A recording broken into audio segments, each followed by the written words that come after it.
Alô, olá, alô, vai tudo bem? Bem-vindos, crimezeiros! Hoje tem Expresso com Crime, aquele episódio rapidinho para te contar uma notícia de true crime, de crime real, que está acontecendo agorinha mesmo. Sim, eu sei, é quarta-feira, é hora do café, mas, como eu avisei no episódio anterior, nas próximas semanas vamos ter episódios expressos, feitos com muito carinho, com muito amor. Enquanto eu, a senhora Café aqui, prepara umas coisinhas legais para vocês no futuro, em outubro mais especificamente, tá bom? Bom, esse caso aqui, ele tá super quente. Eu recebi inbox de muitos crimezeiros pedindo para falar sobre ele, principalmente porque no episódio 14 do Café com Crime, eu contei um caso muito parecido. E infelizmente, ele se repete em outro lugar, por outras pessoas, e é um caso de feto roubado. Pois é, roubaram outro feto, gente. Eu achei que ia ser um bagulho único, inédito, meu Deus, nunca visto na história e nunca mais teria sido visto de novo. Mas ele tá aqui de novo.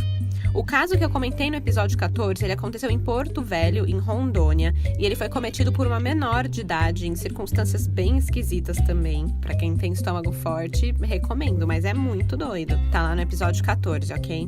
E esse daqui, por outro lado, ele foi feito por uma adulta mesmo, tudo muito bem premeditado e planejado, e foi feito em Santa Catarina, no outro extremo do nosso Brasilzão. Bom, apesar de serem crimes parecidos, tem muita coisa diferente também. E por mais estranho que pareça, a gente tem um final feliz. Tipo, não é feliz porque teve alguém que morreu, isso aqui é um crime, mas é semi-feliz. Vamos dizer assim, um final semi-feliz. Bom, eu já pulei pro final, mas é sempre bom começar do começo, né? Então, bora! As fontes que eu usei para esse episódio foi Correio de Santa Catarina, Diário do Litoral, NSC Total, Diário Rio do Peixe e Rádio Araguaia. Além de dezenas de prints sobre o caso que vocês me mandaram por inbox no @café com crime. Muito obrigado para todo mundo que mandou sobre esse daqui. Um beijo para todos vocês sabem que vocês são. Esse é o caso da mulher que roubou o bebê da sua amiga grávida em Canelinha, Santa Catarina. Tudo começou na quinta-feira passada, sim, faz menos de uma semana, dia 27 de agosto. Uma mulher chamada Flávia, que estava grávida de 36 semanas, que são 8 meses aí de gravidez, ela foi convidada para um chá de bebê surpresa. Como que é surpresa se ela foi convidada e sabia? Eu não sei. Mas a Flávia estava super empolgada para o nascimento da sua filha, ia ser uma menina, ela já tinha escolhido o nome, que era Cecília. Ela estava casada há menos de um ano, mas ela sempre quis ser mãe, adorava crianças. A Flávia, ela era formada em pedagogia, ela trabalhava como professora substituta lá em Canelinha, que é uma cidade de uns 12 mil habitantes. E, então ela estava acostumada a sempre ter criança em volta, a cuidar de criança, fazia parte da sua rotina e ela estava super feliz. Mas em 2020, esse ano que não deixa ninguém em paz, não estava muito fácil questão de trabalho, principalmente porque ela era professora substituta, então ela não estava mais trabalhando em uma escola. Ela foi trabalhar com uma amiga em uma loja de venda de bordados, uniformes e acessórios. E, aliás, foi lá na loja de bordado que as melhores amigas dela, que viraram madrinhas da criança, ficaram sabendo da gravidez da Flávia, da revelação do sexo do bebê, porque ela pediu para bordar um body rosa com o nome do bebê no body. Então, foi assim que foi feita essa revelação. Então, aquelas coisas, né, super gostosas que acontecem ali nesse período de gravidez, chá de bebê, revelação, tararararará, super divertido. E a Flávia era uma pessoa muito alto astral, então ela estava empolgadaça com tudo isso. E por isso mesmo que quando chamaram ela para esse chá de bebê surpresa, ela aceitou na hora, ela só foi. Quem a convidou foi uma conhecida de longa data que também estava grávida. Então, elas tinham se aproximado muito nesses últimos tempos por conta da gravidez, né? E de poder compartilhar esse tema da maternidade. Essa mulher, ela se chama Rosalba. E, enfim, fez lá a surpresa. E aí, a Rosalba foi buscar a Flávia na quinta-feira, na parte da tarde. E juntas, elas foram em direção a São João Batista, onde aconteceria o tal chá de bebê. As amigas da loja do bordado, elas também tinham sido convidadas para esse chá, mas naquele mesmo dia receberam uma mensagem avisando que o chá tinha sido cancelado. Esquisito. Mas Rosalba e Flávia foram mesmo assim. Mas aí, segundo a Rosalba, ela passou mal no meio do caminho e deixou a Flávia no local onde seria o encontro com os outros convidados, deixou ela lá com a mulher para ir em direção ao evento. É uma mulher que ela não identificou. E aí ela voltou para casa, né? Porque estava passando mal, provavelmente por conta da gravidez. Só que aí, a Flávia não voltou para casa. Preocupados, sem conseguir contato com ela, já tinham mandado mensagem, ninguém respondia. Os amigos decidiram fazer alguma coisa e fizeram uma postagem no Facebook procurando por ela, falando: gente, se alguém viu a Flávia, por favor, urgente, entre em contato com a gente, não estamos conseguindo falar com ela. Eles tinham tentado já ligar no celular, mas o celular não estava recebendo mais mensagens desde as 3h40 da tarde da quinta-feira. E é muito estranho, né? Uma jovem de 24 anos que estava num evento, num rolê, não postar nada, não responder nada. É mega estranho. Naquela noite, Flávia não apareceu. Então, os amigos e os familiares dela foram até a polícia para registrar o desaparecimento da mulher. E a preocupação deles era grande, né? Afinal, ela estava grávida, já estava com 8 meses, já estava prestes a ter o bebê. E aí, não satisfeitos em só fazer o registro do desaparecimento, o marido e a mãe de Flávia saíram em busca dela, tentando traçar os seus últimos passos e fazendo de tudo para poder a encontrar. A Rosalba, ela também compartilhou o post em busca da Flávia, né, naquele mesmo dia, mas ela não pôde ajudar muito nas buscas, né, presencialmente. Por quê? Adivinha só. Ela entrou em trabalho de parto. De acordo com ela, com a Rosalba, enquanto ela estava na rua, ela teve um parto espontâneo e recebeu ajuda de pessoas ali, de pedestres, para ir para a emergência na Fundação Hospitalar de Canelinha, junto com o recém-nascido, que tinha acabado de nascer. Bom, é óbvio, né? Um recém-nascido acabou de nascer mesmo. Com o bebê para receber atendimento. Lá no hospital, a Rosalba disse que ela tinha realizado o parto dentro de um carro e que o bebê estava machucado. Ela chegou a mandar um áudio, não sei para quem, eu entendi que foi para um profissional de saúde, mas não sei muito bem, dizendo o seguinte, abre aspas: "Não tô muito boa não, ganhei dentro do carro. Estão levando-o para o infantil, porque na hora que ela estava saindo, sem querer o bombeiro passou o estilete e cortou o bracinho dela. A placenta saiu junto." Fecha aspas. Aí, com essas informações, a mulher chegando no hospital, falando que o bebê estava cortado, isso e tal e aquilo, os profissionais de saúde acharam esquisito. Porque o corte de estilete que tinha na bebê não era no braço, que nem a Rosalba falou. Era nas costas. E o braço estava com suspeita de fratura. Então, estava muito esquisito. A história que a Rosalba contou não batia com os ferimentos da criança e, por isso, os profissionais do hospital chamaram a polícia. A polícia foi acionada lá pelas 9h da noite para atender uma ocorrência de lesão corporal contra uma criança. Era isso que o hospital tinha em mãos. No local, a PM foi informada, né, de toda essa história que eu acabei de contar. E aí, fez um boletim de ocorrência pelo crime de lesão corporal. E foi isso. Seguiu as suas atividades normalmente. Era o que a polícia podia fazer naquele momento. Enquanto isso, o bebê ele foi levado às pressas para o hospital infantil em Florianópolis para receber o tratamento adequado para os seus ferimentos. E aí a Rosalba avisou o marido de toda essa situação que tinha acontecido e ele foi até o hospital em Florianópolis para acompanhar e fazer a retirada da sua filha, né, assim que possível. Aí, queridos crimizeiros, enquanto esse rolo todo estava acontecendo na quinta-feira à noite com a Rosalba, a família de Flávia ainda estava procurando por ela. E foi na sexta-feira, dia 28 de agosto de 2020, que eles finalmente a encontraram, infelizmente sem vida. O corpo de Flávia foi localizado pelo marido e pela mãe dela por volta das 9h da manhã de sexta-feira, em uma cerâmica abandonada em Canelinha. Eu fiquei pensando, que local estranho, né? Uma cerâmica abandonada. E aí eu fui procurar fotos e basicamente é tipo um galpão aberto de tijolinhos e piso de terra, assim, bem abandonado, assim, sem muita estrutura. E não só o local era esquisito, mas também o jeito que o corpo foi encontrado. O policial Michel Rebelo, que estava no local da ocorrência, ele conta que a vítima estava com a barriga cortada, numa situação bastante constrangedora e violenta. Ele diz o seguinte, abre aspas, em 10 anos de polícia, eu nunca presenciei uma situação desse tipo, fecha aspas. Mano, 10 anos de polícia. Polícia deve ver muita coisa, meu Deus do céu, tem que ter muito estômago pra falar que nunca viu algo do tipo, é porque o bagulho pesadíssimo. De acordo com as informações da polícia, foram usados um estilete e um tijolo para matar a Flávia. E... tananana, musiquinha de suspense desnecessário. Porque você já sabe, a criança não estava na barriga. O feto foi retirado. Quando chegou a informação desse crime contra uma mulher, teve um bebê retirado, com o uso de um estilete...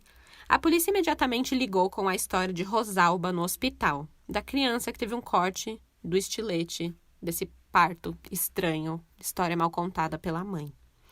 E aí a Rosalba, de 26 anos, ela foi detida por ser a principal suspeita de envolvimento no crime.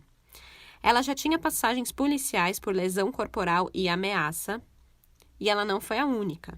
O seu marido também, de 44 anos, ele foi detido. E é um casal que combina até nas passagens de polícia, né? Porque ele já tinha passagem por infanticídio, lesão corporal e ameaça. Bom, o próximo passo foi o exame de parentesco, né? Precisava saber se era ou não era a filha de Rosalba, aquela bebezinha. E aí saiu o resultado e ficou bem óbvio. A Rosalba não era a mãe. Ela foi levada para a delegacia e lá ela confessa. De acordo com o delegado, foi uma confissão sem emoção nenhuma, total frieza, sem comoção. Confessou aquele crime e deu detalhes sobre como foi o assassinato da Flávia. Olha só que loucura. Ela estava planejando roubar esse bebê há mais de 2 meses. Bem premeditado. Aliás, ela teria se aproximado de Flávia só por isso. Então, era uma amizade por um interesse bizarro. Elas já se conheciam, elas se conheciam de longa data, desde crianças, mas não era amiga, sabe? Aquela pessoa que você tem no Face que você nem lembra de onde que você conhece, mas tá lá. Era isso. Mas aí, aconteceu uma coisa com a Rosalba que a fez bolar todo esse plano e se aproximar da Flávia. Ela engravidou em outubro do ano passado, mas ela sofreu um aborto espontâneo em janeiro ou fevereiro desse ano. Ou seja, ela não estava mais grávida como ela alegava. Mas ela já tinha contado para todo mundo, para a família toda, para o marido, para os amigos, para a internet inteira, que ela estava grávida e que ela estava esperando um bebê. E ela era obcecada por ser mãe, ela queria muito um filho e uma criança. Então, quando ela perdeu o bebê, que óbvio, não é uma situação fácil para nenhuma mulher passar por um aborto espontâneo, gente... complicadíssimo, principalmente uma pessoa que queria tanto, que já estava tão na expectativa. Ela ficou com dificuldade de contar para as pessoas que ela tinha perdido o bebê. Ela não queria contar para ninguém que tinha perdido o bebê. Ela queria muito uma criança, ela queria muito ser mãe. Já estava todo mundo entusiasmado, já tinha recebido fralda e, enfim, um monte de coisa. Então, ela decidiu que ia ficar quieta. E foi levando a história da gravidez. Foi fingindo que ainda estava grávida. Ela chegou até a fazer rifa de chá de bebê para o seu suposto filho, comprou várias e várias fraldas e ela até mesmo fez uma declaração no Facebook no dia do aniversário da sua mãe, desejando passar muitos aniversários ainda junto com ela e que no ano seguinte já teria os netinhos para comemorar com ela também. Isso foi em 19 de agosto, ou seja, já era para o seu bebê estar nascendo. Então, ela precisava dar à luz, mas ela não estava grávida, então ela precisava de um bebê. E, obviamente, não tinha tempo para ela engravidar de novo, né? Tem que esperar 9 meses, né, gente? Não é instantâneo. Não é que nem miojo, não. 3 minutos tá pronto.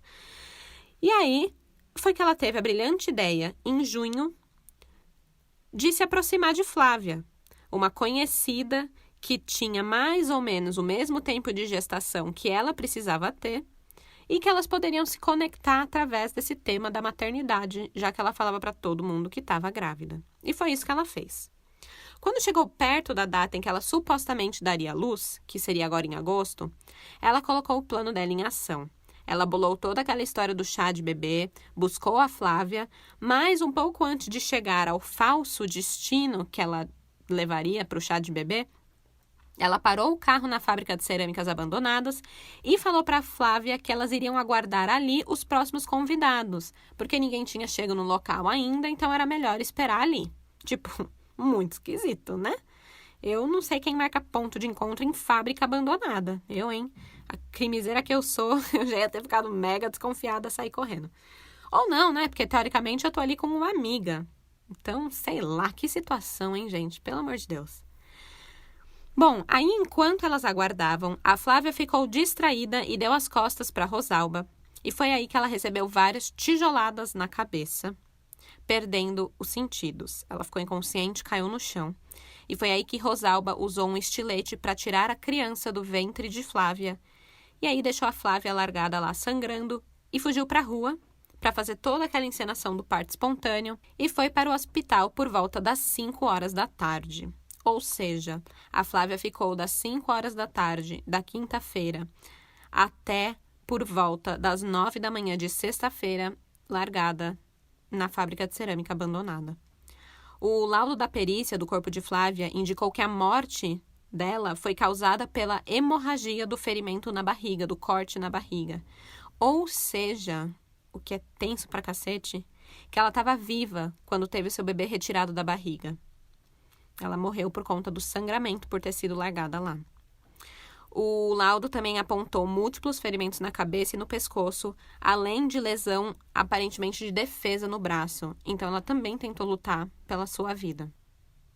Mesmo sendo Rosalba que confessou o crime, a polícia ficou desconfiada de que ela não agiu sozinha e estava achando muito esquisito o fato dela conseguir manter uma gravidez falsa por meses e meses sem que o seu marido e familiares soubessem. Além disso, alguns dos seus vizinhos comentavam que sabiam já que ela não estava grávida e que ela tinha perdido o bebê. Por isso, o marido dela, de 44 anos, também foi preso, principalmente porque ele teria ido até o hospital infantil lá em Florianópolis para tentar retirar a criança do hospital. Ele alegou que não sabia que sua esposa não estava mais grávida e que ele não sabia de crime nenhum e ele realmente achava que aquela criança era a sua filha.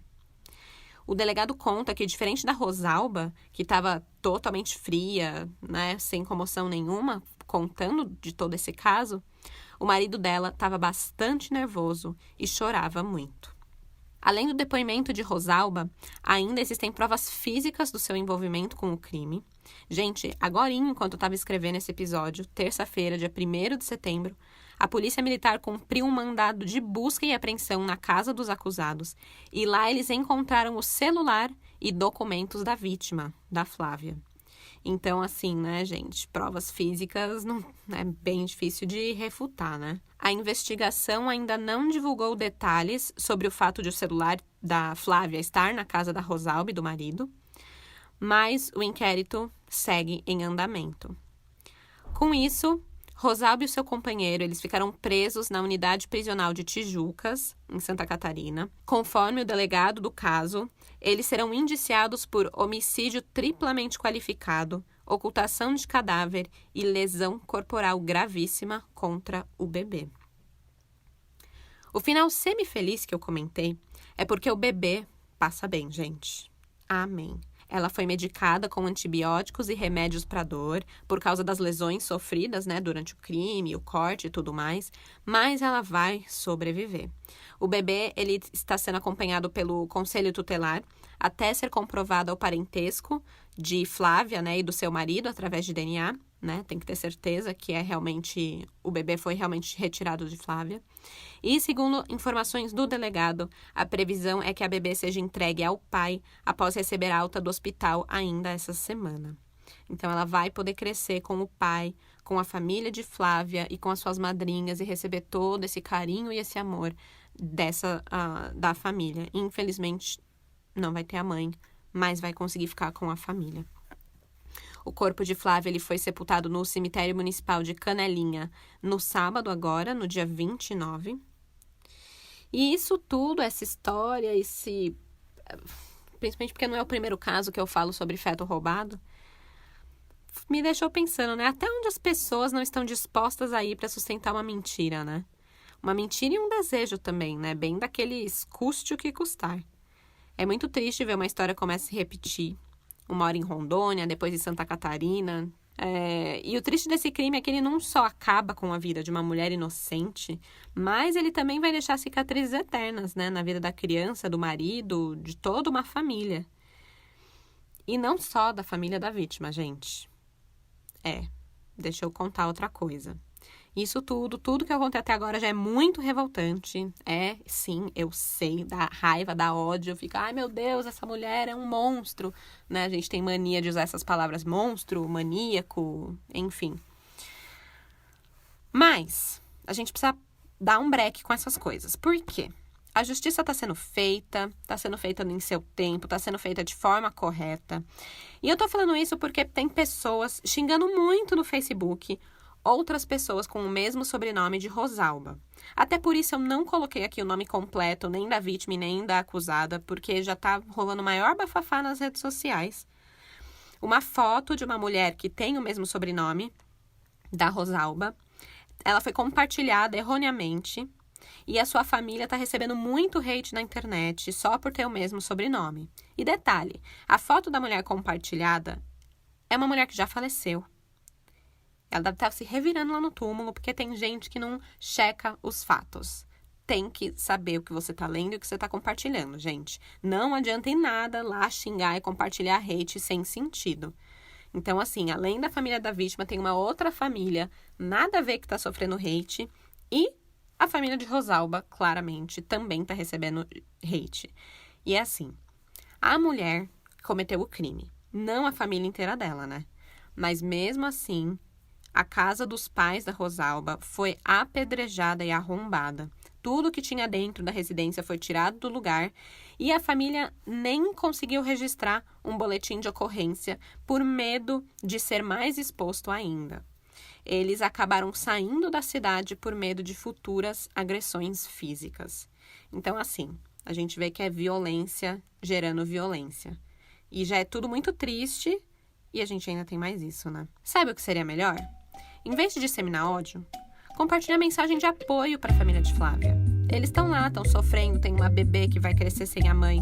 E em momentos como esse vale muito mais palavra de conforto, de carinho e de amor do que qualquer outra coisa. Seria um mundo tão melhor se a gente focasse mais nas coisas boas e positivas que a gente pode fazer do que no outro lado, sabe?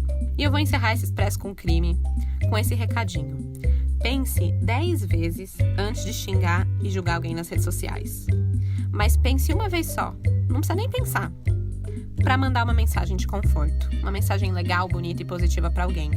Manda lá, manda uma, pense em alguém que você sabe que tá precisando e vai lá e manda, gente. A gente precisa de coisas boas nesse mundo, porque, né, já tem muita coisa errada acontecendo em 2020.